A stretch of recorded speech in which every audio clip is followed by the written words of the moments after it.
the blissful tones of plovers. Welcome to Australia. Evie, go get him.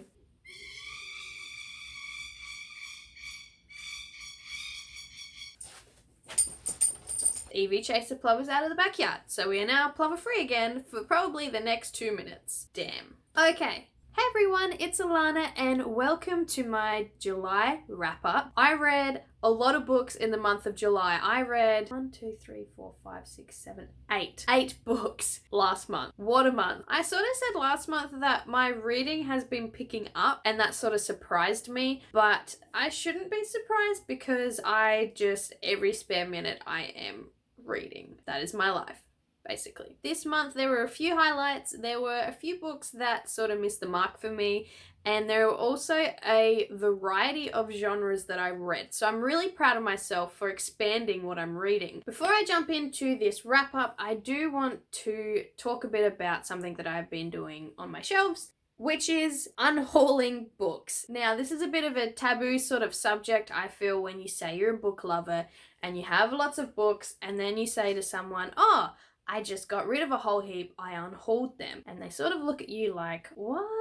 Basically, when I say unhaul, I mean I go through my shelves, anything that I'm not loving, or more specifically, anything that I hate, or, and here's the exception, have multiple copies of because I have been switching out paperback for hardback or whatnot because they've become my favorites, I'm getting rid of. She's looking out the window for the plovers. If you hear a rattling, it's her collar, because she just has free access of the house. I should probably put you out, but I gotta get back to my video. You said, bye, YouTube. Where was I? Oh yeah, unhauling books. So yeah, I have gone through my shelves and got rid of all the ones that I dislike or are multiple copies of that I do not need. I will be donating these to either Lifeline or the Salvos or something like that. And yeah, I just thought I would put it here because I'm excited. I've got down, you can't see, but I actually cleared off a whole shelf worth of space. So at the bottom of this 4th bookshelf, there is pretty much a whole shelf for me to fill again. So that's amazing. But yeah, I also feel like a little bit lighter now that I have some of those books off my shelves.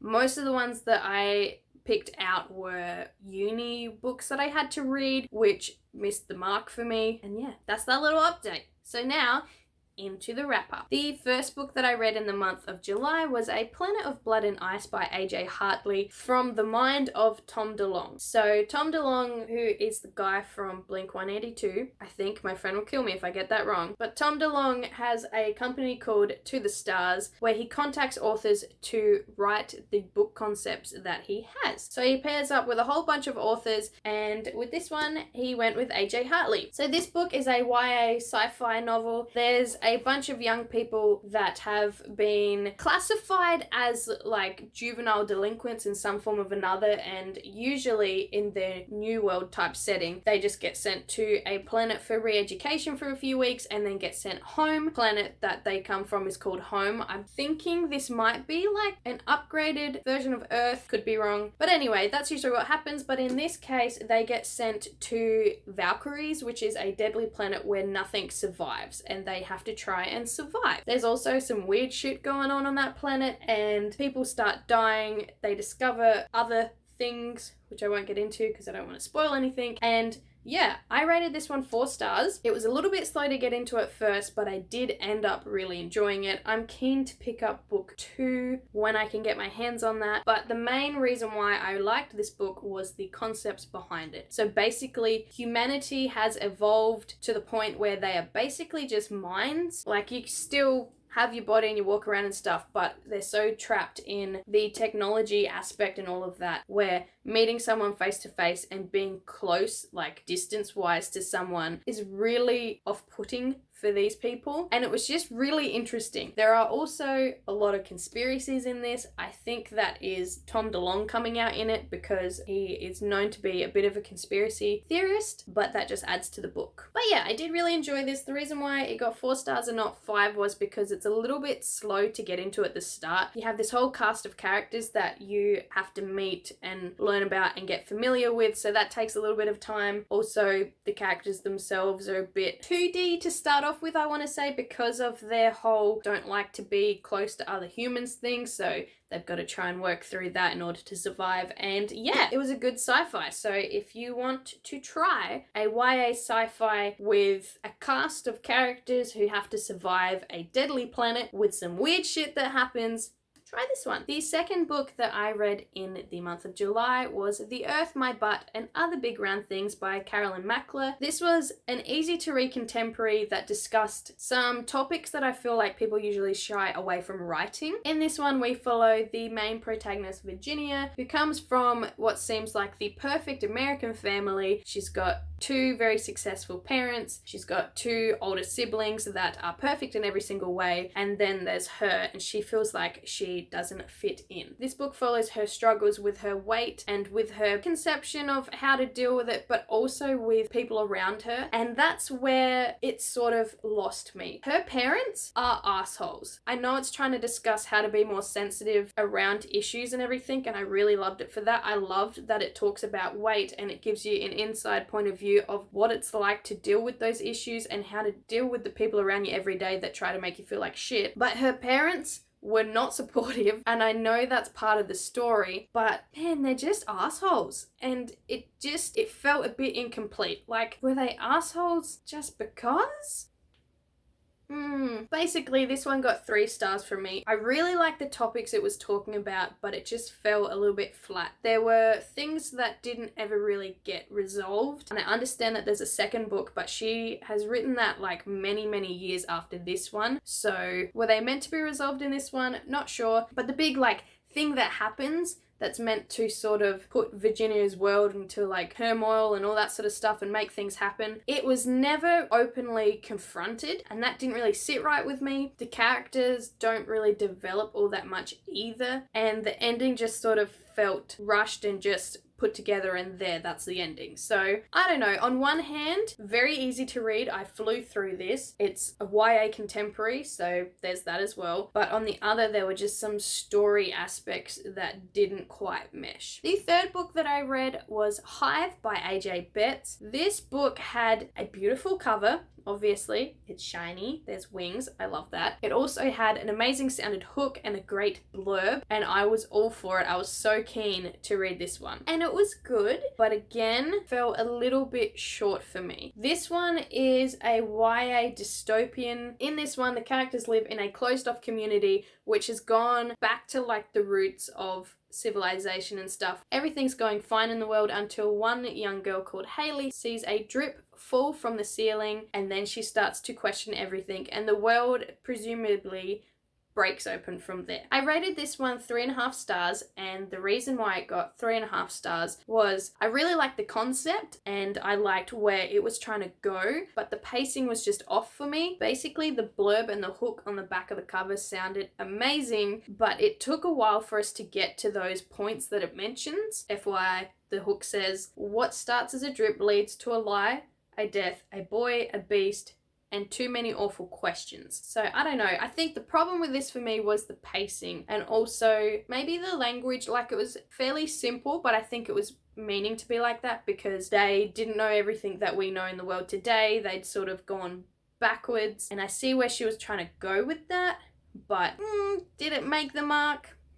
Also, I didn't really connect with any of the characters, which is a bit problematic because you want people to love your characters so that you are more invested, but maybe that's just my own reading experience. I've been off YA, so young adult, a little bit lately, so I don't know if my tastes are changing or if I'm just stuck in like a high fantasy or super graphic sci-fi mood. Maybe that's a possibility, but yeah. It did finish on a cliffhanger though, so I will probably pick up the sequel. I don't know when, but now I need to know what happens, so there's that. Next up is Sea Witch by Sarah Henning. This was a reread for me, and also the first time I have tabbed a book outside of uni. Tabbed a book for my own reasons, enjoyment, whatever. Sorry, I just want to It felt so good. So I actually got sent an ARC copy of the sequel to this, so I wanted to go back through, reread this, get myself reacquainted with the world, and then dive into the ARC. And I will say, the second time reading this made me enjoy it that much more. The first time around, I was like, yeah, it's cool, I don't know, but the second time around, I could appreciate it more. So a little bit about the book. This one follows Ursula's origin story before she meets the Little Mermaid, and it just shows who she was before that, how she came to be Ursula pretty much, and all her adventures.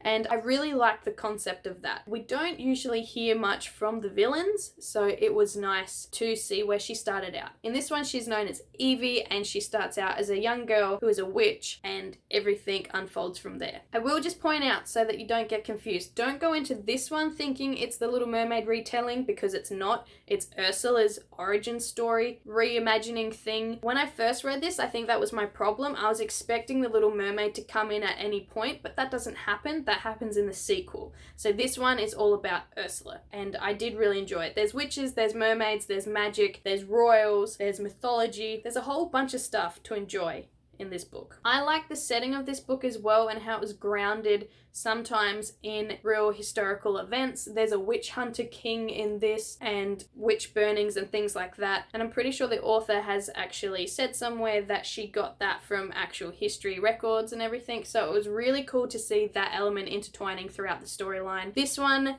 did get upgraded to a 4 stars from me, just because I could enjoy it that much better the second time around. The side plot to this is very romance driven too. You've got 2 couples that are trying to work stuff out alongside each other, along with a curse thrown in there and that sort of thing. So if you like romance in your fantasy, try this. But yeah, that was the 4th book I read in July. Following on from that, the next one I read was 1984 by George Orwell. And holy fuck, I have never read this before I decided to pick it up this month. But oh my god, it was crazy, but scarily realistic. It sort of blew my mind a little bit, because it was very realistic and still relevant to today, even though this was written back in the 1940s or 50s or something like that, like a long time ago now. It still felt like today's world, and it was a little bit too on the nose for me, I think. So in this one, we follow a main character called Winston, and in this world,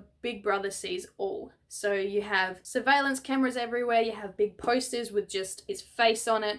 There's a lot of references to the wars and things like that. And basically in this one, if you are an independent thinker and if you value freedom and all that sort of stuff, the thought police are going to track you down and take you to room 101, where shit happens. I'm not going to say, don't want to spoil it, but basically in this one, Winston falls in love with a woman called Julia and begins to question his way of life, questioning why it has to be so dull and controlled and all that sort of thing. And then of course, you know, shit's gonna go down because of that. There were definitely multiple parts in this book that made me have to stop, close the book, sit back and just take a moment, because it was very full on. I'm very glad I read this, but at the same time there were some parts where it was hard to get through. It felt a bit like a slog, and the writing felt, you know, very typically Old English sort of writing, but I am very glad I read this, because some of the concepts in this were just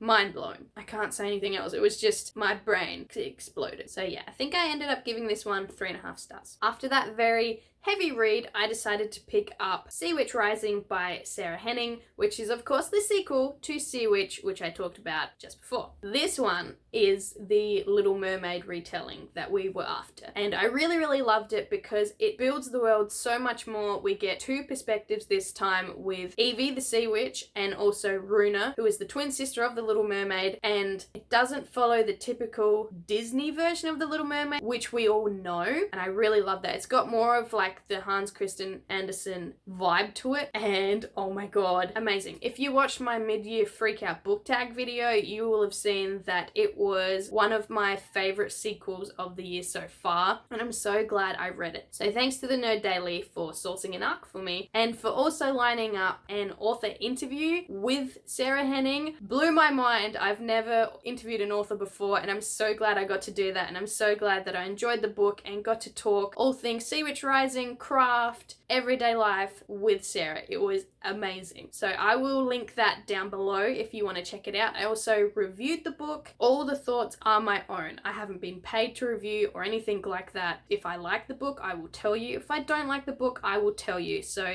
I'm just very glad that it was an awesome book. So both those things will be linked down below for you. But yeah, basically I enjoyed getting more of everything. I also really loved how the dual perspective paced the novel as well. It never felt like there was a dull moment, because when one perspective ended, another one would jump in and you've got these two storylines happening at the same time. So really enjoyed that. And yeah, it was everything I love in a book. If there was some real bittersweet moments as well, and you know that if you put bittersweet shit in books, you're gonna get me, because I'm all about hurting my heart when I read. And yeah, this book got 4 stars from me. Thoroughly enjoyed it. Pick it up if you want a Little Mermaid retelling, though maybe read Sea Witch first, just so that you've got some of the world building in your mind. Speaking of bittersweet and emotion-filled books, the next book I read was Bridge of Clay by Markus Zusak. If you follow me on my Instagram, you would have seen me literally crying for about 3 days straight once I got into this book. Now that's the key thing. Once you get into this book,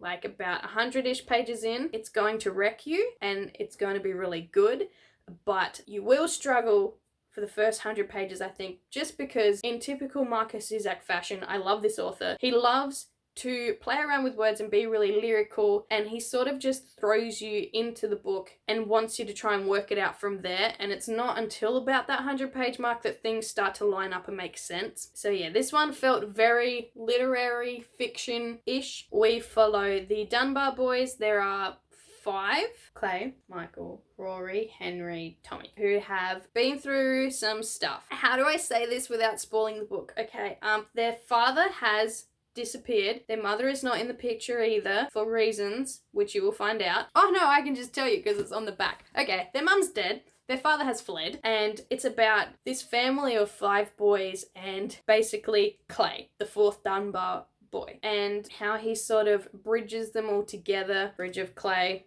You see what they did with that. And it's very Australiana. There's a lot of horse racing references in this. It's set in Sydney, I believe. Hopefully I'm right with that. And I loved it. There's a lot of tension going on. There's multiple storylines as well. We get to learn the story of their mother and how she came to be out in Australia, and how her and their father got together and their life together before she dies. And that's the part that will get your heart. Pull it out, stomp on it, and then burn it and throw it in the gutter, because yeah, I haven't cried that much in a book so far this year until I got to this one. There are actually, I don't know if you'll be able to see, but there are makeup stains in this from when I got home from work and I hadn't taken my makeup off yet, and I was just crying and it was dripping onto the pages. So yeah, that's the vibe of this book. But yeah, this one's a tricky one. I think I would give this 4.5 stars. It's not something that I would off the bat recommend to someone, just because it's a tough book. It's tough to get into and it's tough to admire until you do get into it. So I have heard that a lot of people didn't like it or haven't been able to finish it for those reasons alone, which is fair enough, but you just have to persist, because then it is amazing. One of my friends, I think, put it perfectly. She said she loved the story, but the way it was written threw her off a little bit, which is fair enough, because it's written by the eldest Dunbar boy and it's sort of all over the place and typical Markus Zusak, but it's amazing. So if you can, read it. And then the last book that I read in the month of July, to try and get over Bridge of Clay, I decided to pick up Aurora Rising by Jay Kristoff and Amy Kaufman. Now the reason why I chose this one was because it is a YA sci-fi book with a multiple cast of characters who are all like typically sassy and all that sort of thing, and there's this mystery girl, Aurora, and I felt like it would help me not be dead inside so much after Bridge of Clay, and I was right. This was fun. This was really, really fun to read. Basically, it's about the dregs of the Aurora Academy that have to come together and form a squad, and everyone's got their own backstories. And then there's also, like I said, this mystery girl that gets thrown into the mix who's been in Cairo sleep for like 200 years or some shit, and then the alpha of the squad finds her, and basically they get chased all through space because of her and what's happening. And yeah, it was fun. Not my favorite book by these authors, but for what it was, I could appreciate it. I know there's been some mixed reviews on this. People say you'll either love it or you'll be like, and I can see that. This book has multiple perspectives and they're all done in first person. And I think that choice is what's throwing people off, because instead of like, Aurora felt this way, it goes, I felt this way, but all the characters are first person like that, and they all are snarky and sassy and sarcastic, so they all sort of start to sound the same. And I think that was the major drawback for me with this book. Yes, they had their individual characteristics and all of that, but they did start to sound the same. But if you're looking for a fun, action-packed adventure sci-fi story, pick this one up, because it was still a lot of fun and I'm really glad I read it. I'm looking forward to the sequel and to meeting Jay Kristoff this month, so yay for all of that. And before I forget, this one I think got, did I give it 3.5 stars or 4? I don't know, you decide. But yeah, still a good book. Still really enjoyed it. And that's that. So those were the 8 books that I read in the month of July. Phew, what a reading month for me. I am so glad, like I said in my intro, that I read a wide genre range as well, because usually I just stick to fantasy. But there are a few sci-fis, there's some literary fiction, some big concept stuff in 1984, some contemporary retellings, fantasy. There was a bit of everything, and I'm really happy with that. That's going to be it for me today. Drop a comment if you've read any of these books and what you thought of them, what was your favorite out of this pick, or just what your favorite book of last month was so far. I'd love to hear from you, and I will see you in my next video. Bye!